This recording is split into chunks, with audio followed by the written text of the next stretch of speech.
This week, we take from the reading of Wallace D. Wattles' The Science of Getting Rich. Chapter 3 is Opportunity Monopolized. No man is kept poor because opportunity has been taken away from him, because other people have monopolized the wealth and have put a fence around it. You may be shut off from engaging in business in certain lines, but there are other channels open to you. Probably it would be hard for you to get control of any of the great railroad systems. That field is pretty well monopolized. But the electric railway business is still in its infancy and offers plenty of scope for enterprise, and it will be but very few years until traffic and transportation through the air will become a great industry, and in all its branches will give employment to hundreds of thousands and perhaps to millions of people. Why not turn your attention to the development of aerial transportation instead of competing with J.J. Hill and others for a chance in the steam railway world? It is quite true that if you are a workman in the employ of the Steel Trust, you have very little chance of becoming the owner of the plant in which you work. But it is also true that if you will commence to act in a certain way, you can soon leave the employ of the Steel Trust. You can buy a farm of from 10 to 40 acres and engage in business as a producer of foodstuffs. There is great opportunity at this time for men who will live upon small tracts of land and cultivate the same intensively. Such men will certainly get rich. You may say that it is impossible for you to get the land, but I'm going to prove to you that it is not impossible and that you can certainly get a farm if you will go to work in a certain way. At different periods, the tide of opportunity sets in different directions, according to the needs of the whole and the particular stage of social evolution which has been reached. At present, in America, it is setting toward agriculture and the allied industries and professions.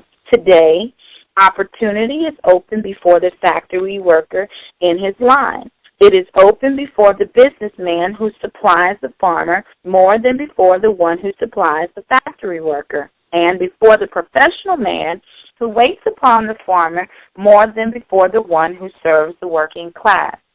There is an abundance of opportunity for the man who will go with the tide instead of trying to swim against it. So the factory workers, either as individuals or as a class, are not deprived of opportunity. The workers are not being kept down by their masters. They are not being ground by the trusts and combinations of capital. As a class, they are where they are because they do not do things in a certain way. If the workers of America chose to do so, they could follow the example of their brothers in Belgium and other countries and establish great department stores and cooperative industry. They could elect men of their own class to office and pass laws favoring the development of such cooperative industries. And in a few years, they could take the peaceable possession of the industrial field. The working class may become the master class whenever they will begin to do things in a certain way. The law of wealth is the same for them as it is for all the others. This they must learn, and they will remain where they are as long as they continue to do what they do. The individual worker, however, is not held down by the ignorance or the mental slothfulness of his class. He can follow the tide of opportunity to riches, and this book, it will tell him how. No one is kept in poverty by a shortness in the supply of riches. There is more than enough for all. A palace as large as the Capitol at Washington might be built for every family on earth from the building material in the United States alone. And under intensive cultivation, this country would produce wool, cotton, linen, and silk enough to clothe each person in the world, finer than Solomon was arrayed in all his glory, together with food enough to feed them all luxuriously. The visible supply is practically inexhaustible, and the invisible supply really is inexhaustible. Everything you see on earth is made from one original substance, out of which all things proceed. New forms are constantly being made, and older ones are dissolving, but all are shapes assumed by one thing. There is no limit to the supply of formless stuff or original substance. The universe is made out of it, but it was not all used in making the universe. The spaces in, through, and between the forms of the visible universe are permeated and filled with the original substance, with the formless stuff, with raw material of all things. 10,000 times as much as has been made might still be made, and even then we should not have exhausted the supply of universal raw material. No man, therefore, is poor because nature is poor, or because there is not enough to go around. Nature is an inexhaustible storehouse of riches.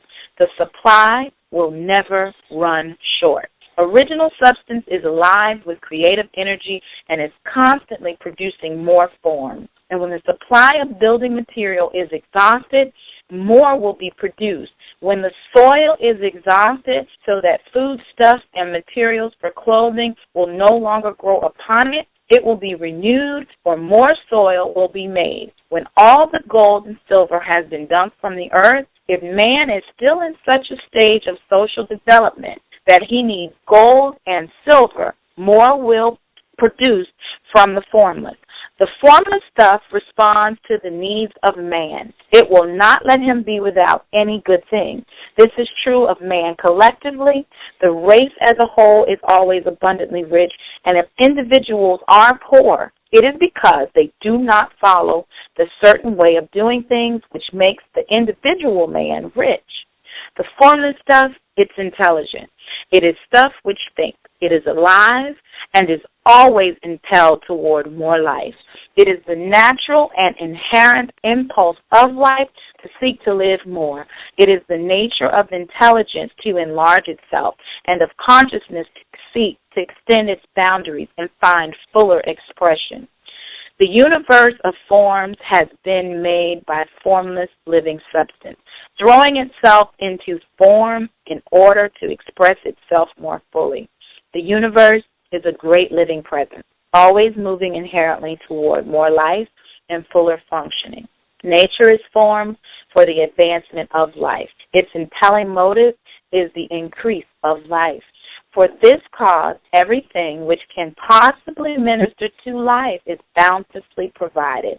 There can be no lack unless God is to contradict himself and nullify his own work. You are not kept poor by lack in the supply of riches. It is a fact which I shall demonstrate a little further on, that even the resources of the formless supply are at the command of the man or woman who will act and think in a certain way. Wow.